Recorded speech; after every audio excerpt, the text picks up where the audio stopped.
have transformed chiropractic education of thousands of students all across the world. Truly, take that in for just a moment. 3 different continents. You've been at 5 different colleges, chiropractic colleges. And so just tell us what your current coordinates are. Where are you and what is your title? Right at the moment, I am vice principal of McTimoney College of Chiropractic in Abingdon, UK. It's in Oxfordshire. Abingdon is the oldest town in this portion of the UK. It's a cute little village, really. And McTimoney College is 47 years old. So right now I am the vice principal. I teach philosophy, teach diagnostic imaging, and I do all the vice principal stuff.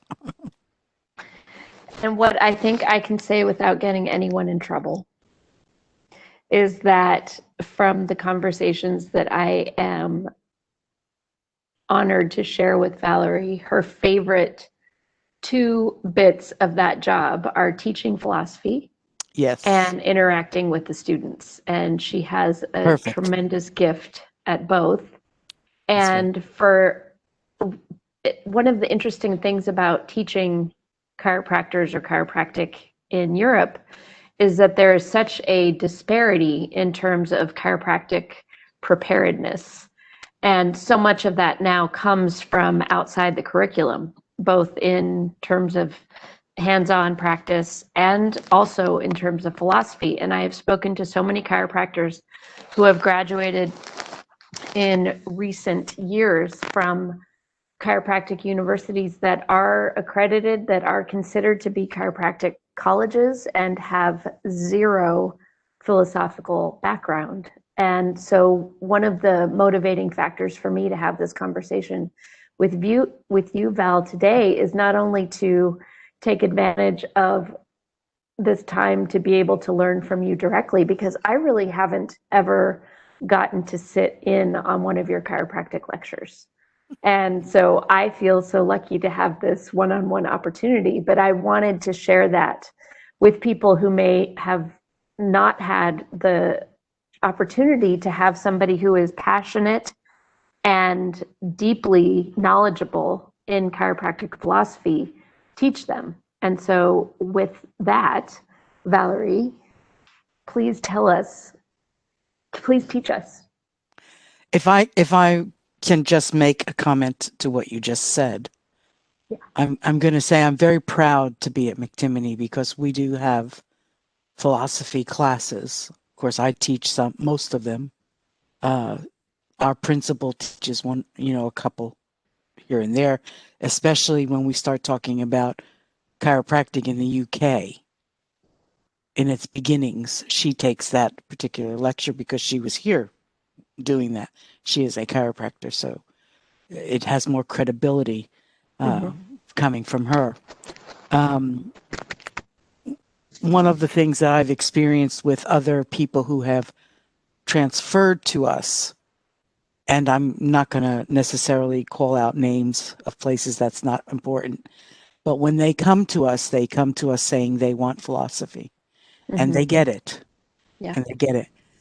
So this is something that I have put together because most people that are entering into the chiropractic world right now do not necessarily get this. And I think it's very important that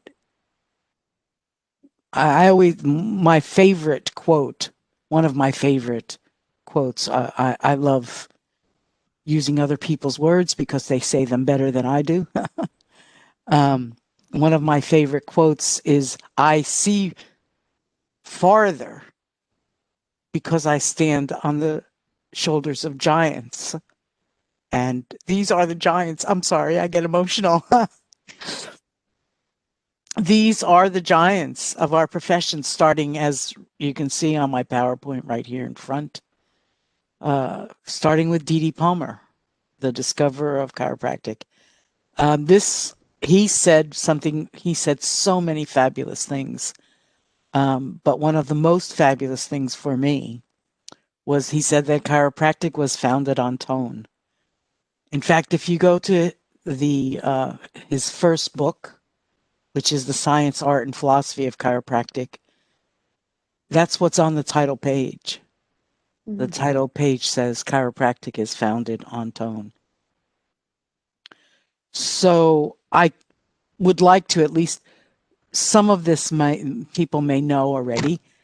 And I understand that that's a strong possibility, but I also want to make sure that we start on the same page.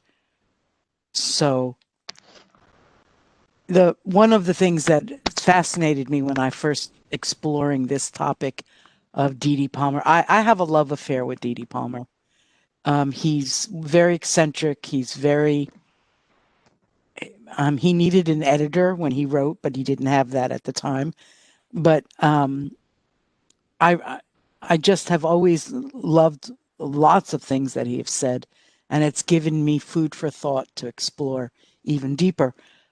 But so when I thought of tone, I went to go look, like a concordance, I went to the back of D.D. Palmer's book, and I looked up tone, and I read every single reference for tone.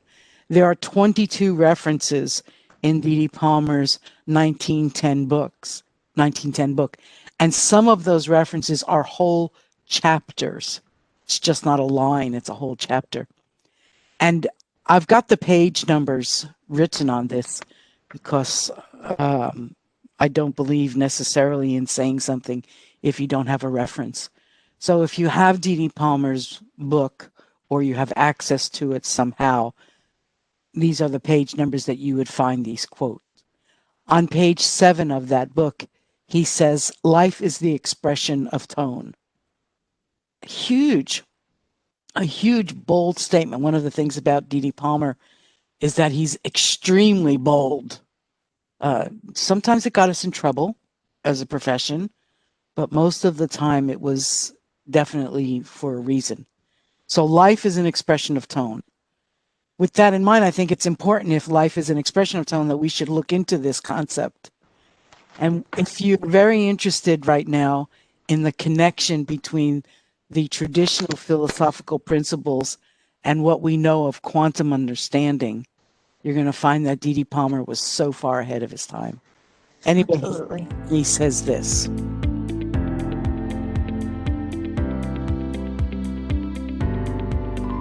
Tone is a term used to denote a normal degree of vigor, of tension, activity, strength, and excitability of nerves and muscles, as observed in a state of health. The effect of tonicity. Tonicity determines tone. Again, I think he needed an editor, but nonetheless, I think it's his words. If you just take them individually and really think about it, it's a form of study, by the way. So anyway, this does come out of his book, page 352. I'm sorry, I didn't put that up before. He uses a musical analogy. Now, if anybody that knows me, Amy knows me. And if there's anybody listening that knows me, knows that I was the lead singer in a band for a short time. I play guitar. Music was my first love.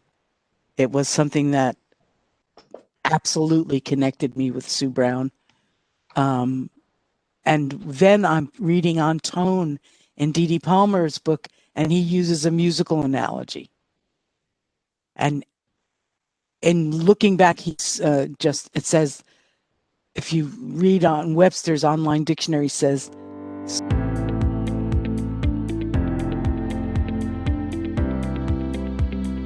it says sound of definite pitch, a quality or strength. A tone is a sound of definite pitch, quality or strength. Webster's online dictionary again says that tone or pitch as a specific frequency. We're going to start talking about vibratory frequencies very quickly. It's a specific frequency, an impression of length and duration. That's what frequency is. D.D. Palmer says this on page 474. There will be developed in the observer a sensation of sound or tone, which is spoken of as muscle sound or tone. This tone is attributed to a vibration or to an intermittent rhythmic variation of tension. When we begin to apply the art, the skillful application of what we do as chiropractors, of what we assess with our hands, we're going to really, if you haven't already, embrace the whole idea of vibration and rhythmic variation of a muscle or nerve or anything like that. D.D. Palmer said this, in the late 1800s, 1900s. Again, tone. If this is from page 879. Tone is the element, the sound of all life. Its quality determines the character of life. Tone is a law which can be comprehended. It is a principle upon which others are founded. It is an elementary proposition, a foundation principle, which characterizes the chiropractic science. It gives to it essential properties. When we talk about the 33 principles, which I would like to do later, I kind of build on this later when we talk about the 33 principles, which is the guiding principles of our profession. We're going to talk about properties. If you go to a physics book and you look up a physics definition of properties, what you're going to get is that a property is a persistent pattern of motion. It's not just, when I first read about the properties, I thought, what are they talking about, land? Well, somewhat, because there's a persistent pattern of motion in a body, in a landfill, in the beach, whatever land you're looking at. Well, we're going to see the word properties in the first major premise. And D.D. Palmer is saying, wait a minute now, tone is the principle upon which the chiropractic science is based. I like it. On page 971, and listen, this may get overwhelming, but to me, I think the concept of tone has so much power in what we do and how we assess a person who honors us by asking us to check them, the way that we assess their system. Tone becomes critical. So for me, I may overkill this, but here it is. On page 971, D.D. Palmer says, life consists in the retenancy, which stands for normal resisting pressure, and the elasticity of tissue. Its purpose, its response to impulses, these constitute intelligent action, life guided by intelligence, the soul, the synthesis which unites spirit and body. For all practical purposes, tone, is estimated by palpation with fingers. This is D.D. Palmer. He's talking to us using a very similar language, as we'll see, of the current quantum understanding of the universe.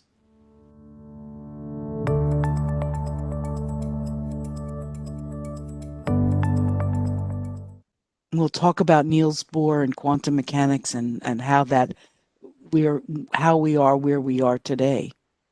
Obviously, I added the emphasis to guided by intelligence because I wanted your eyes to look at that differently. And so I'm manipulating your eyes a little bit right there. When we start talking about vibration of things, we say tone, pitch has a specific frequency of vibratory impressions of length and duration. As I said, that's the online dictionary. Vibration is defined at the Random House Dictionary as to move to and fro or up and down quickly and repeatedly, to produce a quivering effect. I'm sure that we all have our own definitions of vibration. There's a song, right? Good Vibrations. But Random House, I love the way Random House put it by saying to produce a quivering effect. These words, when I put my hands on someone, when I'm honored by someone asking me to check them and I put my hands on them, I feel that quiver. I feel that tone. Go back to Einstein.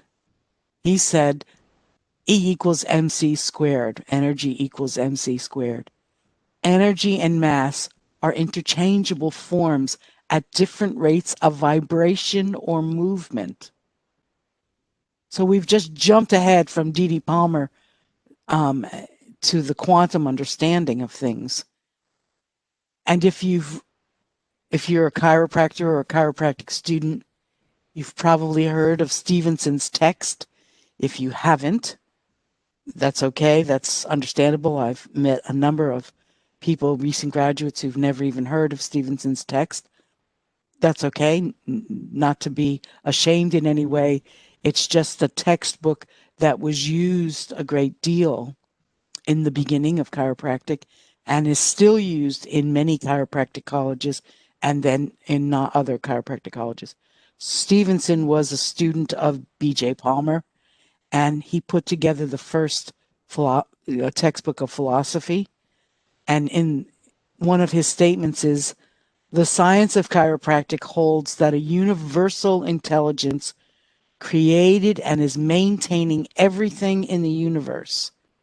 This is manifested by movement and is called life.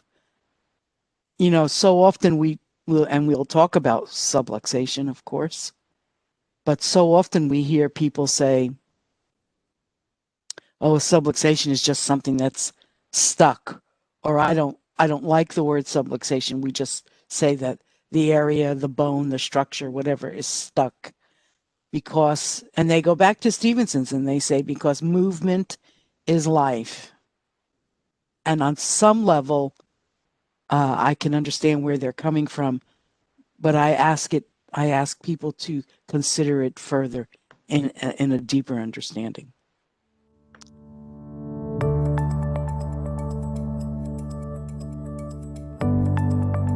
Einstein's general theory of relativity to the relative to the special theory of relativity, and is considered the beginning of quantum theory. I am not here to teach you quantum theory necessarily. I do think it's necessary to understand. We talk about chiropractic being a philosophy, which answers the question why, a science, which tells us what, and an art, which tells us how. I think it's important that we understand the science, and which science are we actually interested in? Are we interested in the science before 1920? Yes, but we don't want to stop there. We don't want to stop at a Newtonian understanding. We want to continue. This is why I'm bringing you more so, not more so, but really hitting the quantum understanding. Niels Bohr, who is considered the father of quantum theory, talked about this, or talked about Einstein's theory 20 years after Einstein. And these are the people that were involved. You might know some of those names. particularly Max Planck, who's considered the father of quantum theory, all worked together on the fact that Einstein's theory on this quantum understanding of the universe. And basically they're saying this.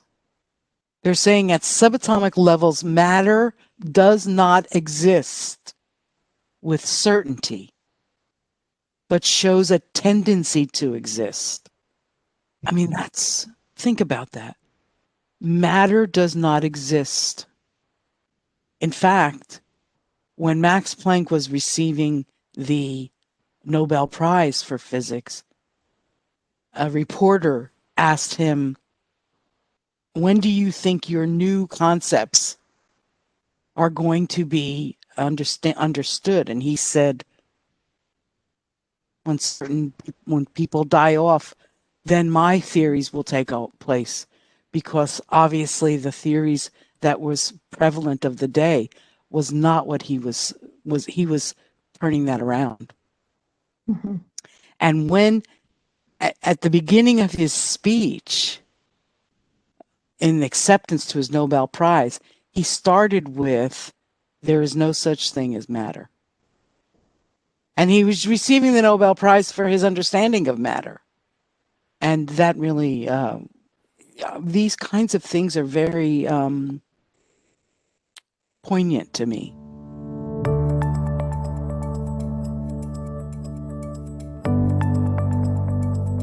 Subatomic levels does not exist. They have a tendency to exist.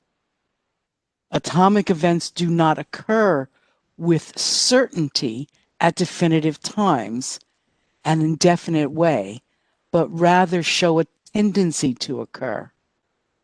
And again, tendencies equal probabilities. You're gonna see that more and more if you look into any of the scientific understanding of the day. We talk about it's probable. Showed that we could not decompose the world into independently existing smallest units. If you love science, and I love science, you know that there are studies of the smallest part, the smallest units that make up everything. But quantum tells us we can't really decompose the world into independent existing smaller units, because those units, matter doesn't really exist that way. It merely shows a tendency to exist. Nature does not show us the basic building blocks. Rather, the basic oneness of the universe appears as a complicated web of relationships between various parts of the whole, which included the observer. And the quantum understanding talks about intent. If you know anything about Schrodinger's cat's experiments, the observer, or as far as whether it's a particle or a wave, the observer influences how that experiment actually responded, or how it actually was the result.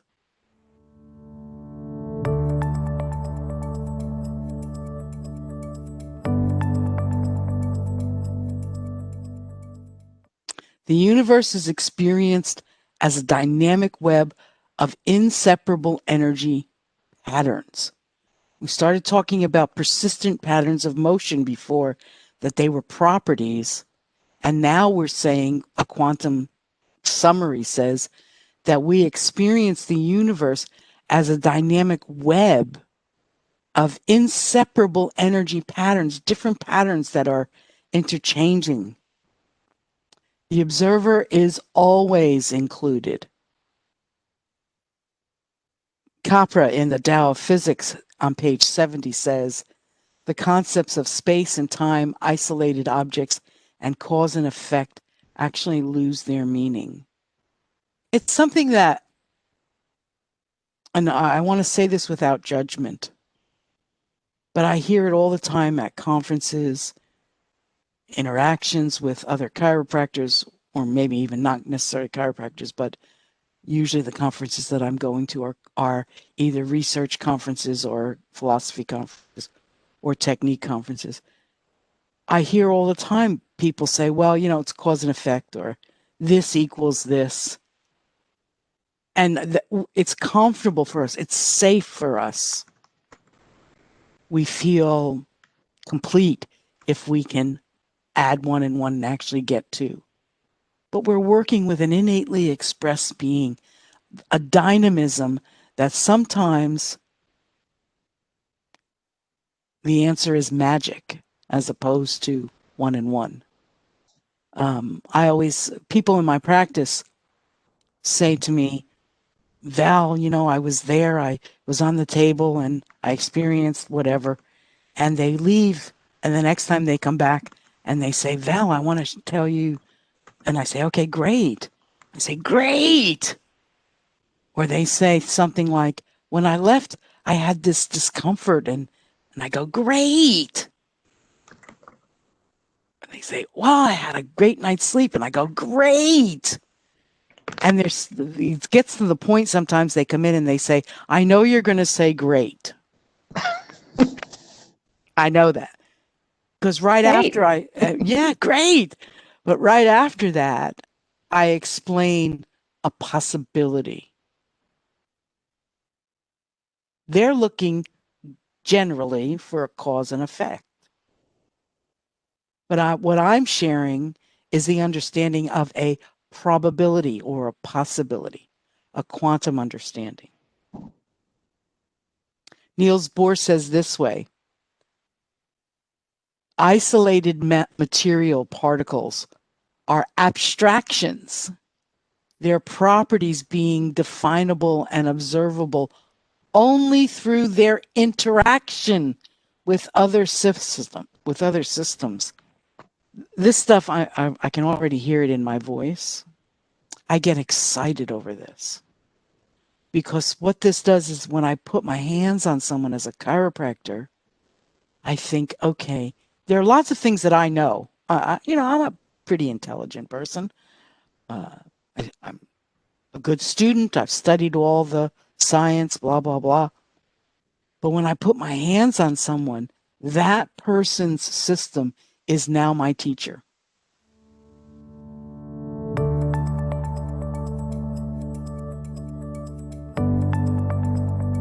I'm learning things.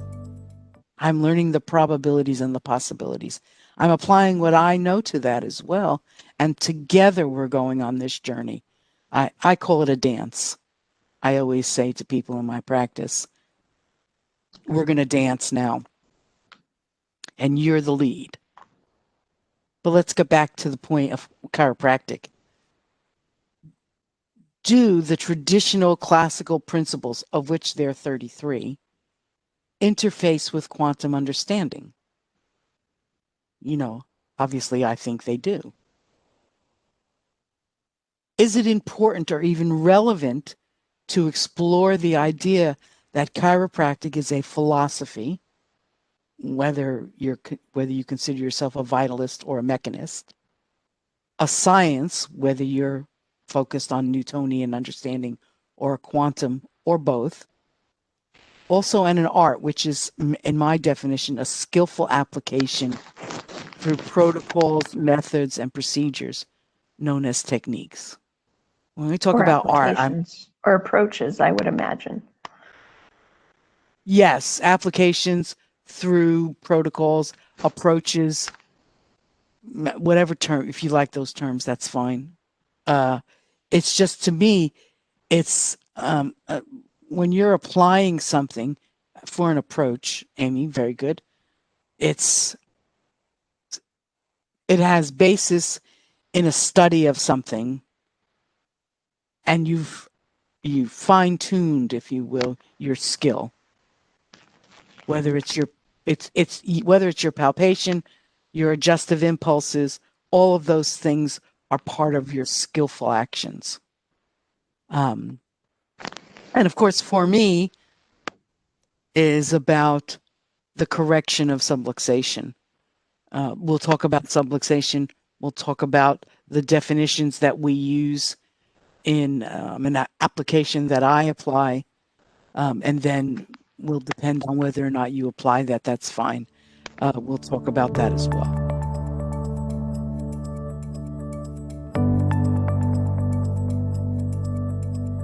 Here we go. What is a subluxation anyway?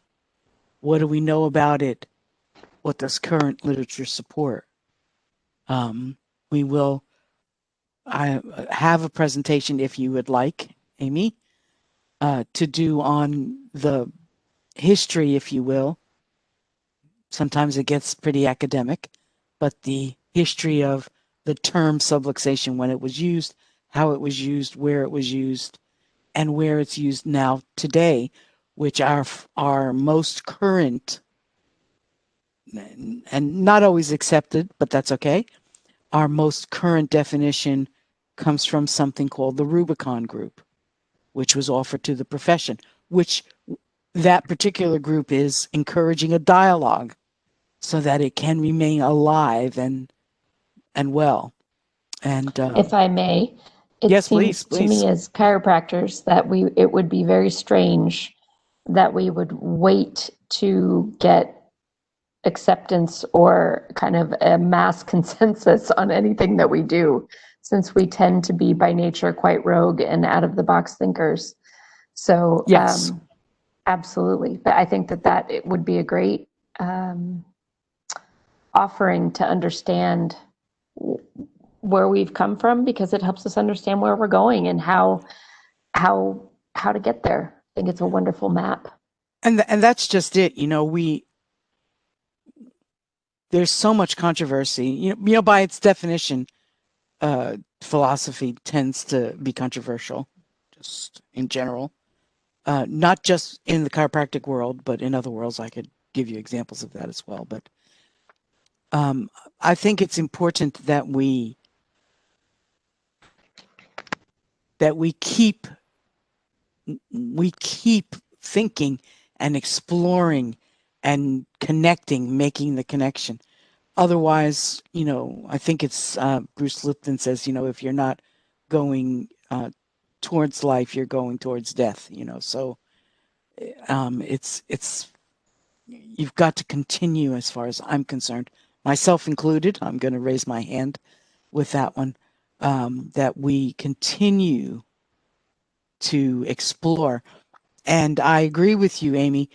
I've been at many conferences, one in particular, the WFC Philosophy Conference in the year 2000. Can't believe it's been 20 years. But anyway, discussing the exploration of whether or not even this concept of philosophy should be in our chiropractic profession. It's amazing to me. And the speakers that were there that were talking pro philosophy as the answer to the why were not even chiropractors. Yeah. They were talking in general. I have all of those articles. They were talking in general how important it is to have an understanding of your why. And if you go on YouTube now and you look at, I think it's Simon Sinek does it, he talks about why it's so important to have a why. Yeah. And philosophy is, by definition, Philo, the love of wisdom is your why. And Absolutely. if you're not questioning, if you're not questioning yourself, if you're not questioning what you do and why you do it, then in my humble estimation, let me talk about me because I don't want to point any fingers. But if I do that, I'm not living, I'm existing. I'm just going along as opposed to really exploring things. I think it's Ayn Rand says an unexamined life is not a life.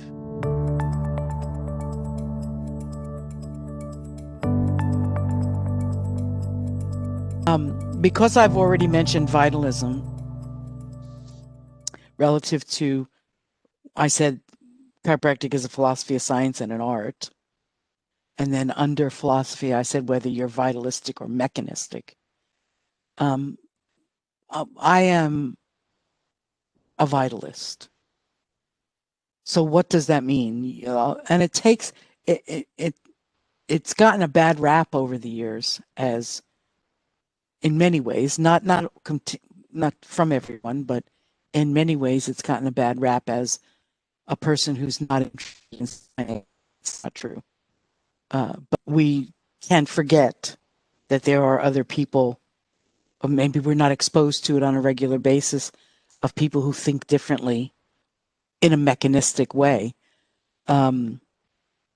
Unfortunately for me, I seek out people like yourself because the majority of people that are coming to study chiropractic are coming.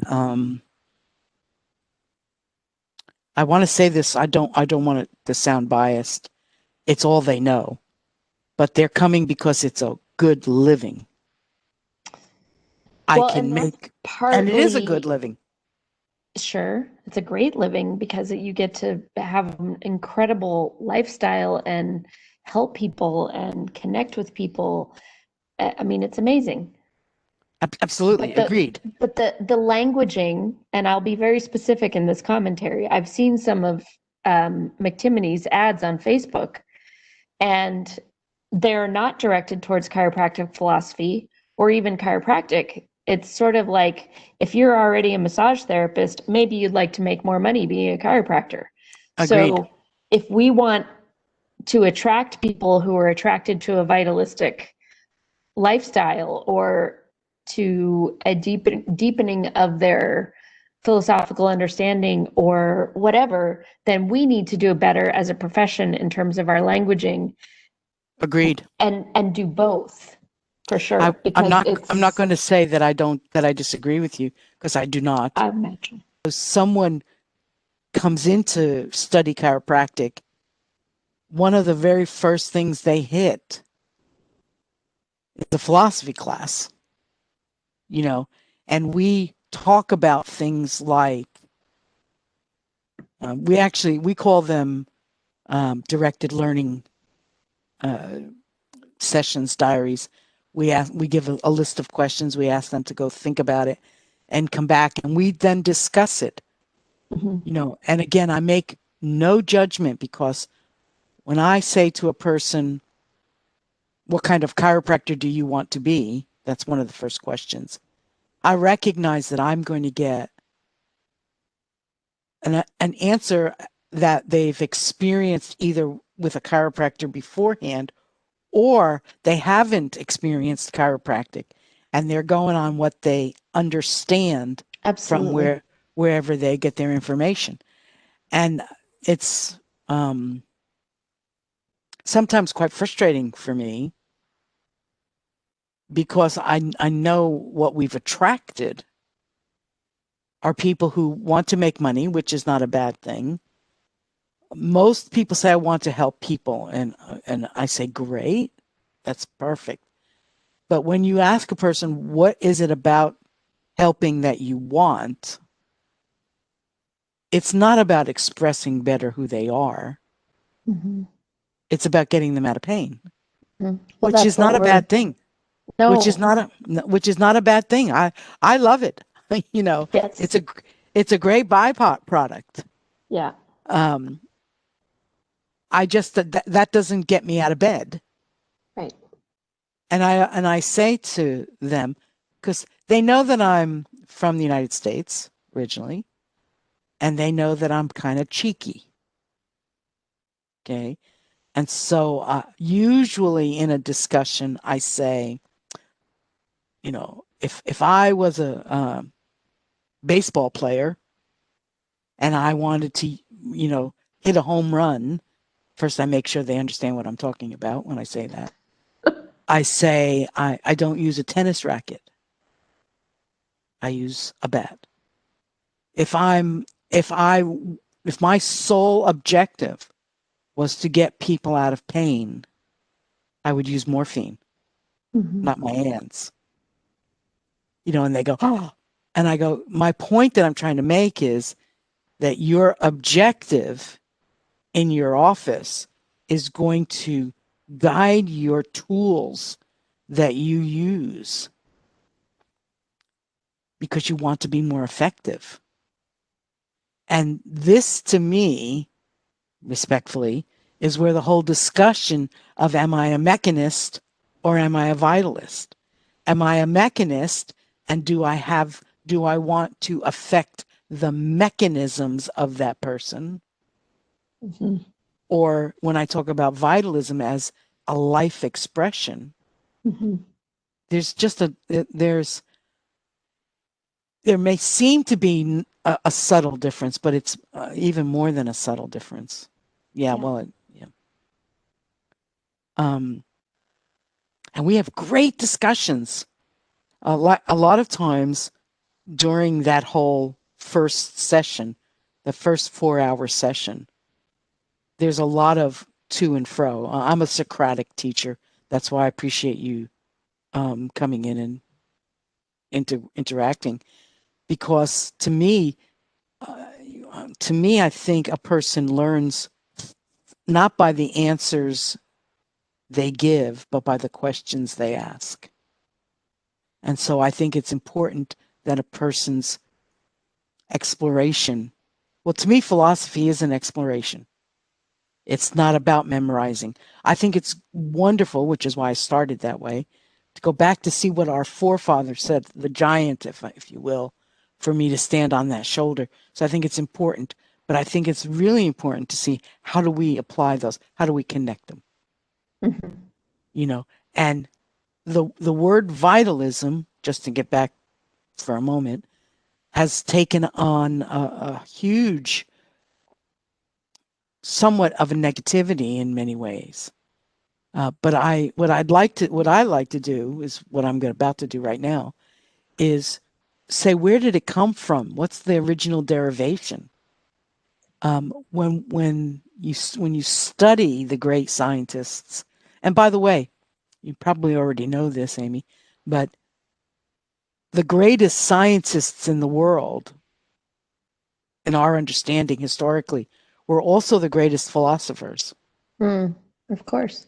And so that when you start talking about doctrines that coordinate the whole thing, they had what they call cosmological doctrines. And the cosmological doctrines are those things that explain the universe, the Mm-hmm. cosmos, if you will. And broken up, really divided. If we could, I'm not suggesting we do this in a Newtonian fashion, but if you just decide there's usually two different sides to things. And in this case, there was the cosmological doctrine said was either a materialism that said it's something that you can see, taste, touch, measure, or is it an idealist? Is it the ideal of things, the thought of it? In fact, there are many quotes that say a great concept is ruined when you go to try to make it concrete. You've got this ideal of something. And the example that they often give is something like an apple. The nutrients, the color, the taste. It's great until all of a sudden you got the apple in your hand and you see the bruise and you see the, whatever. It's because you take something that's in your ideal, and maybe people can relate to this relative to their ideal partner. You've got an ideal, and then all of a sudden you realize the humanity of it all. And so to them, it's not ideal anymore, if you'll let me say it that way.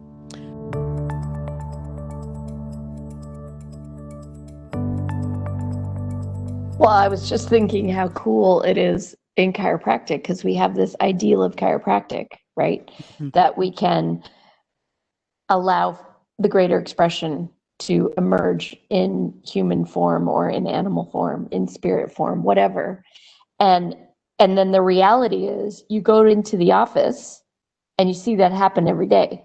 That's a great batting average. Yes. There's just not that many things that you can say, I love the concept, and it does in practice, it holds up to the theory. Oh, yeah, yeah. And we're so lucky. And I've always said, and I'm going to talk about me because I don't want to be disrespectful to anybody else. I studied in a great college. We had a lot of fabulous philosophical discussions, and the depth and breadth is where I fell in my original love affair, if you will, with these concepts. However, the art was very mechanistic. Mm-hmm. And when I left, I used to say to people when I very first went into practice, I used to say to people in my practice, I'm working to put myself out of business. Mm-hmm. I would love to work with you and with you at the time. I wouldn't have used the word system. I would have said body. I want to work with your body so that it no longer needs me. But, it didn't happen. I was going to leave chiropractic because I was going to teach the philosophy, but I didn't want to practice anymore because my practice was letting me down, so to speak. And I couldn't wrap my brain around this richness of the philosophy that I was not only studying, but teaching, and then how it was applied until I met Sue Brown.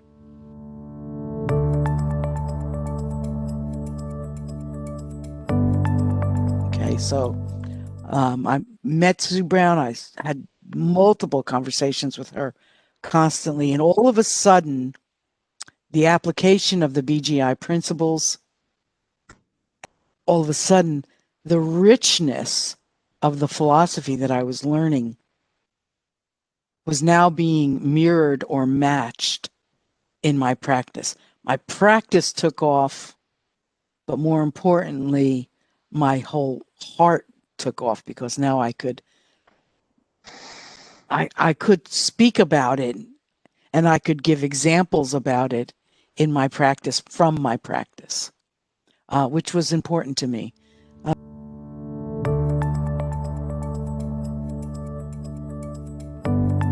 I so totally embrace the fact that the chiropractic is a three-legged stool.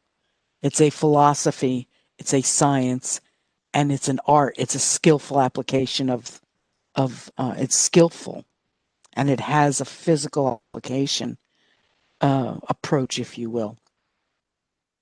And all of a sudden, as I said, I was going to leave chiropractic practice because there were only two legs of my chiropractic stool that was the same length. At that particular time, the art wasn't the appropriate length. Now it is.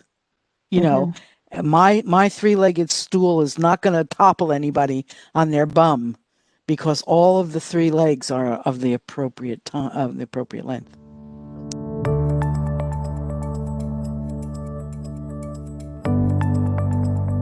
There's materialism and idealism, which we already spoke about. And then a certain year, and again, I'm not trying to make you guys historians, but then there was dualism, because all of a sudden they said, well, wait a minute. Yes, there's a material aspect, but wait a minute, there's a purer aspect of idealism, and this is dualism. And the biological doctrines came off of the cosmological doctrines. Because when you're talking about the whole cosmos, then you're going to talk about living things, the biological doctrines. And out of materialism came this mechanism that we talked about. And out of dualism came what we're talking about right now. Historically, if you look at this, it became vitalism. And vitalism divided into two divisions. One was extreme and one was moderate. Extreme vitalism would be something that we might talk about relative to a theology. I don't want to be disrespectful in any ways, But a moderate vitalism says that there's an immaterial component and a material component, and they co-evolve. The philosophy of chiropractic is metaphysical. Metaphysical meaning beyond the physical. It's biological, meaning it's the study of life. Bio means life. It's dualistic in that it understands there's a material aspect, the body, the muscles, the bones, the everything that we see and taste and measure. But it also it's dualistic because it has an immaterial component, the organizing wisdom of the universe. It's considered moderate vitalistic chiropractic because it talks about the fact that the material and the immaterial co-evolve. We talk about that every property is defined by its opposite, male, female, white, black, hot, cold. I don't need to read all of those. But we talk about matter and spirit. The universe exists in the interaction between both. That's chiropractic. Chiropractic acknowledges the fact that the nerve system is critically important. It coordinates everything, but only as it's led by the immaterial component of the universe, which in chiropractic and in other disciplines, by the way, not just chiropractic, but it's what chiropractors embrace as innate intelligence.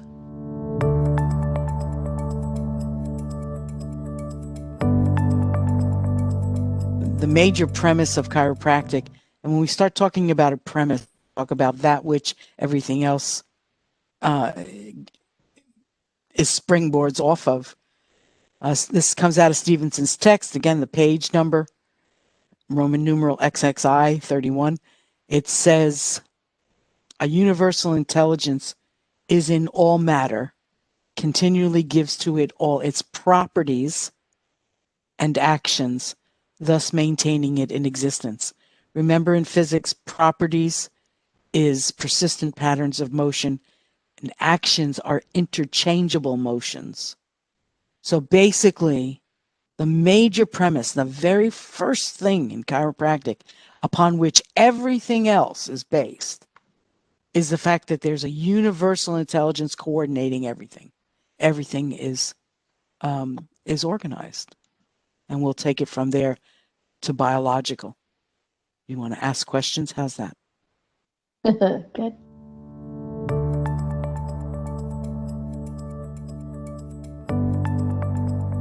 The first one is, our profession is based on the concept of tone. Yes. I agree with you. And I have noticed in the last couple years, maybe it's been longer, I have become more acutely aware, because it seems like there is a duality forming between structural approaches and tonal approaches. And I find it interesting, if we are a profession based on tone, that we would somehow find it appropriate to differentiate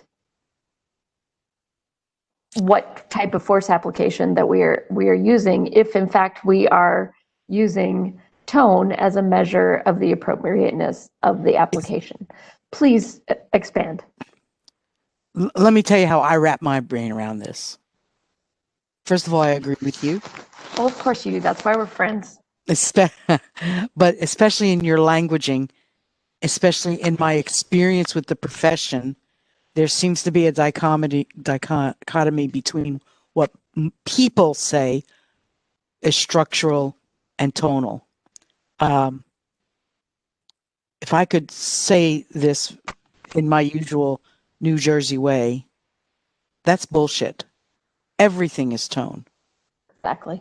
When a person who is considered themselves a structural chiropractor, if I ask the question,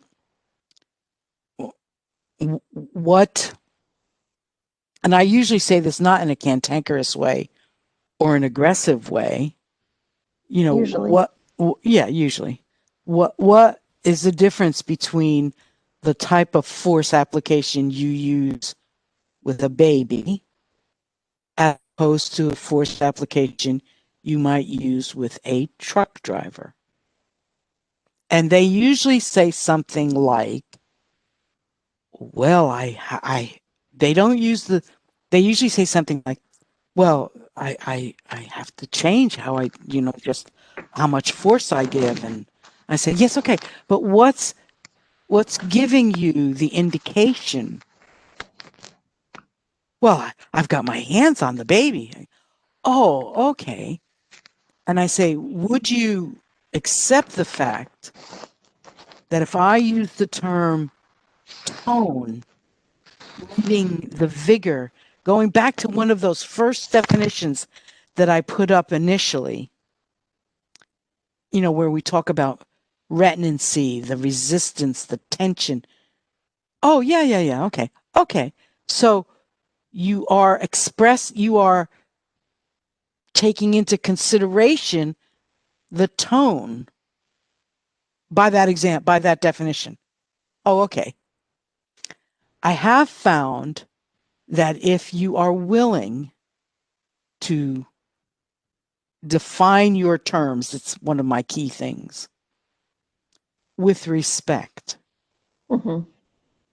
then I think the dichotomy in the profession between structural and tonal could easily go away.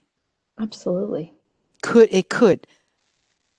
I see what you're saying, though. Most people feel, in my experience, that you are structural because you're going to put in a high velocity force, a high velocity, low amplitude, and that everything else, a contact, as they call it, or something that's a little bit seemingly less aggressive, is tonal. The first thing I always do is try to define the term. I think we can. I think we can rise above things if we are more respectful to people and if we define our terms.